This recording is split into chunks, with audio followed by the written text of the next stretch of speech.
నమస్తే, నేను Deepa. Welcome to YoYo TV glance.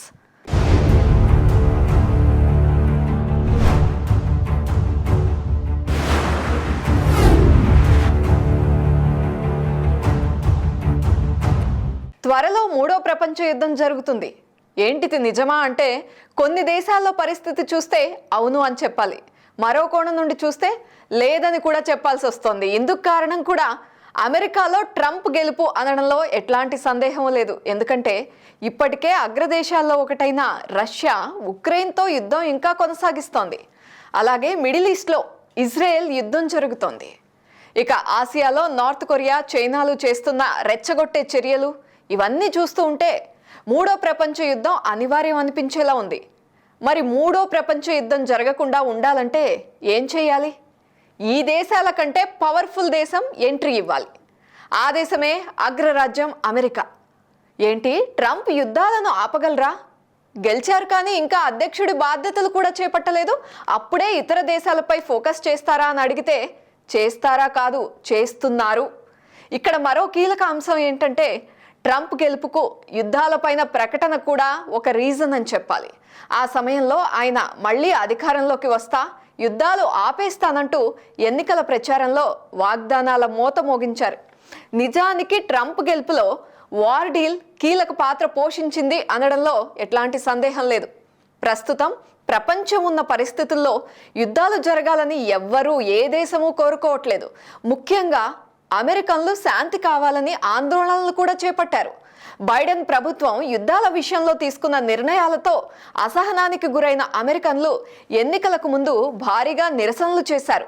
Trump విజయంలో ఇలాన్ మస్క్ పాత్రను పక్కన పెడితే అమెరికన్లలో పెరిగిన అసంతృప్తి కూడా డెమోక్రటిక్ పార్టీ పరాజయానికి ఒక కారణంగా నిలిచింది. యుద్ధాన్ని ఆపుతానని చెప్పిన ట్రంప్ గెలిచారక్కడ. ఇక అమెరికా విదేశాంగ విధానంలో భారీగా మార్పులు చేయాలని మొదటి నుండి చెబుతున్న ట్రంప్ వలసలు, వ్యాపారం, ఆర్థిక, సైనిక వ్యవహారాల్లో విధానపరమైన చేంజెస్ తీసుకొచ్చే పనితో పాటుగా ముఖ్యంగా యుద్ధాలను ఆపడాన్ని కీలకంగా పరిగణించారు. కేవలం 24 గంటల్లోనే రష్యా ఉక్రెయిన్ యుద్ధాన్ని ఆపుతానంటూ మాట కూడా ఇచ్చారు.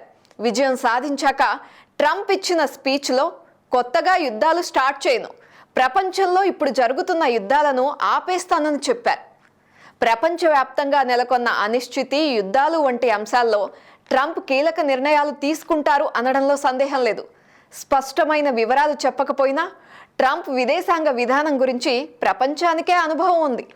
గత ట్రంప్ అధికారంలో అమెరికా శత్రు దేశాలైన రష్యాతో పాటు చైనా, నార్త్ కొరియాలకు కూడా ట్రంప్ షేక్ హ్యాండ్ ఇచ్చారు.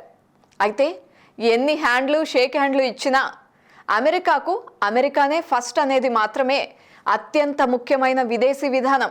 అందుకే 2017 నుండి 2021 మధ్య కాలంలో ట్రంప్ పాలన, ఇటీవల ఎన్నికల ప్రచారంలో ఆయన చెప్పిన మాటల ఆధారంగా ట్రంప్ విదేశాంగ విధానం ఎలా ఉండబోతోంది అనేది కొంత అంచనా వేయొచ్చు.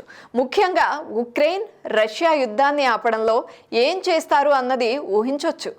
రష్యాతో శాంతి చర్చలకు రావాలనే షరతుతోనే ఉక్రెయిన్కు అమెరికా ఆయుధాలు సరఫరా చేయాలన్నది గతంలో ట్రంప్ డిమాండ్.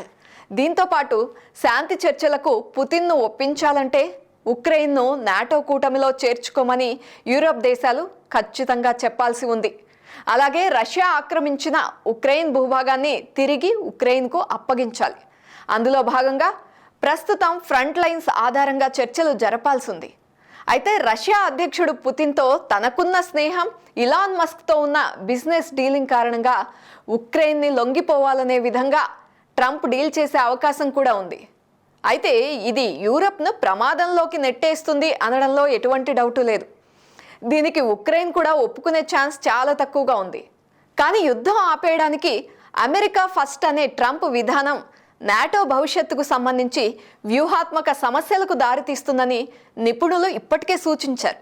రెండో ప్రపంచ యుద్ధం తర్వాత సోవియట్ యూనియన్కు వ్యతిరేకంగా ఏర్పడిన వివిధ దేశాల సైనిక కూటమే ఈ నాటో. అయితే అమెరికా డబ్బులతో యూరప్ దేశాలు ఉచితంగా రక్షణ పొందుతున్నాయని నాటో కూటమిపై ట్రంప్ చాలాసార్లు విమర్శలు గుప్పించారు. అందుకే నాటో కూటమి నుండి అమెరికా బయటకొచ్చే విధంగా ట్రంప్ చర్యలు ఉంటాయా అనే వాదన కూడా ఉంది. ఒకవేళ ఇదే కనుక జరిగితే ఈ 100 ఏళ్ల కాలంలో అట్లాంటిక్ దేశాల మధ్య రక్షణకు సంబంధించిన సంబంధాల్లో ఇదొక కీలక మార్పును తీసుకువస్తుంది అనడంలో ఎటువంటి సందేహం లేదు. అయితే ట్రంప్ వ్యూహంలో నాటో కూటమి నుండి వైదొలిగే అంశం ఉండదన్నది బలంగా వినిపిస్తున్నమాట. ఇది నిజం కూడా. అందుకే రక్షణ వ్యవహారాల్లో సభ్య దేశాలు కేటాయించే నిధుల వాటాల్లో మార్పులు తీసుకురావడం వరకే ట్రంప్ మార్పులు చేసే అవకాశం ఉంది. దీంతో యూరప్ దేశాల్లో అసంతృప్తి వచ్చినప్పటికీ ఉక్రెయిన్కు సహాయం అందించడంలో, వాటిని కాస్త దూరం చేయడంలో ట్రంప్ విజయం సాధిస్తారు. ఈ పరిణామం వల్ల నాటో దేశాలపై ఆధారపడిన ఉక్రెయిన్ బలవంతంగానైనా యుద్ధం నుండి విరమించుకోవాల్సి వస్తుంది. ఇక పశ్చిమాసియాలో కూడా శాంతిని నెలకొల్పుతాననే ట్రంప్ హామీ కూడా ఇక్కడ ప్రత్యేకంగా నిలుస్తోంది. గాజాలో ఇజ్రాయెల్ హమాస్, అలాగే లెబనాన్లో ఇజ్రాయెల్ హిజ్బుల్లా మధ్య యుద్ధాలను ఆపేస్తానని ట్రంప్ మాటిచ్చారు. కానీ ఎలా చేస్తారు అన్నది చెప్పలేదు. ఒకవేళ జో బైడెన్ స్థానంలో ట్రంప్ కనుక అధికారంలో ఉంటే హమాస్ ఇజ్రాయెల్పై దాడి చేయడానికి సాహసించేది కాదు అనేది ట్రంప్ చాలాసార్లు అన్నారు. ఎందుకంటే హమాస్కు నిధులు చేకూర్చే ఇరాన్పై ఒత్తిడి తీసుకువచ్చేవాడినని ఆయన తెలిపారు.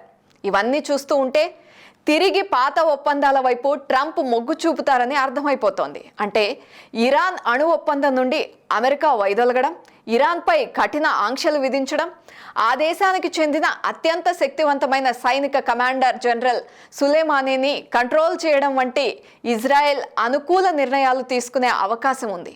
ఎందుకంటే ట్రంప్ మొదటి హయాంలో కూడా ఇజ్రాయెల్కు అనుకూలంగా అనేక నిర్ణయాలు తీసుకున్నారు. ట్రంప్ ఇజ్రాయెల్ రాజధానిగా జెరూసలేంను గుర్తించి యుఎస్ రాయబార కార్యాలయాన్ని అక్కడికి మార్చారు. ఇక ఇప్పటి వరకు వైట్ హౌస్లో ఇజ్రాయెల్కు దొరికిన బెస్ట్ ఫ్రెండ్ ట్రంప్ అని ఇటీవల ఇజ్రాయెల్ ప్రధానమంత్రి బెంజమిన్ నెతన్యాహు కూడా తెగ సంబరపడిపోయారు. అయితే ట్రంప్ విధానాలతో మిడిల్ ఈస్ట్లో అస్థిరత నెలకొందని కొందరు విమర్శలు చేస్తూ ఉన్నారు. ఇక ఇజ్రాయెల్ రాజధానిగా జెరూసలేంను గుర్తించడమే ట్రంప్ పాలస్తీనియన్లకు వ్యతిరేకంగా నిర్ణయాలు తీసుకుంటారు అనడానికి నిదర్శనమని వాదిస్తున్నారు. ఈ వాదనకు బలాన్ని చేకూరుస్తూ గతంలో ఇజ్రాయెల్కు ఇతర అరబ్, ముస్లిం దేశాల మధ్య దౌత్య సంబంధాలు పెంపొందించడానికి ట్రంప్ మధ్యవర్తిత్వాన్ని కూడా వహించారు. ఇజ్రాయెల్ అధికారాన్ని గుర్తించినందుకు ఆయా దేశాలకు అధునాతన అమెరికా ఆయుధాలు కూడా లభించాయి. అయితే దీనివల్లే మిడిల్ ఈస్ట్లో పాలస్తీనా మరింత ఒంటరైందని కొందరు అభిప్రాయపడుతున్నారు. గతం ఎలా ఉన్నా కూడా ట్రంప్ మాత్రం గాజాలో యుద్ధం ముగిసిపోవాలని కోరుకుంటున్నట్లు తన ఎన్నికల ప్రచారంలో చాలాసార్లు చెప్పారు. కానీ హమాస్తో సంబంధాలు ఉన్న అరబ్ దేశాలతో కూడా ట్రంప్కు మంచి సంబంధాలున్నాయి.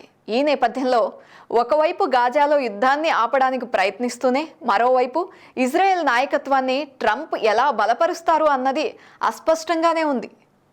ఇక హమాస్ చేతిలో ఉన్న బందీల విడుదలకు బదులుగా గాజాలో కాల్పుల విరమణ ఒప్పందానికి జో బైడెన్ హయాంలో చేసిన ప్రయత్నాలను ఎలా ముందుకు తీసుకువెళ్తారు అన్నది ట్రంప్ నిర్ణయించాల్సి ఉంది. తాజాగా రష్యా ఉక్రెయిన్ అంశంలో ఓ ముందడుగు వేశారు. పుతిన్కు ఫోన్ చేసి మరి యుద్ధాన్ని ముందుకు సాగనివద్దు అంటూ చెప్పారు. దీనికి పుతిన్ సైతం పాజిటివ్గా రియాక్ట్ అయినట్లుగా తెలుస్తోంది. అధ్యక్ష బాధ్యతల తర్వాత ట్రంప్ పుతిన్ల భేటీ ఉండబోతోందని తెలుస్తోంది. ఏదేమైనా ట్రంప్ వార్ డీల్ రానున్న కాలంలో అంతర్జాతీయ సంబంధాల్లో కీలక మార్పులకు కారణమవుతుంది అనడంలో ఎటువంటి సందేహం లేదు. ఇక ఇది డొనాల్డ్ ట్రంప్కు అమెరికా ప్రెసిడెంట్గా చివరి అవకాశం. ఆయన బ్యాలెన్స్ లేకుండా తీసుకునే ప్రతి నిర్ణయం తదనంతరం మరిన్ని ఉద్రిక్తతలకు బీజాలు వేయకుండా ఉండాలి. మరి ట్రంప్ అలాంటి నిర్ణయాలు తీసుకుంటారా లేదా అనేది చూడాలి.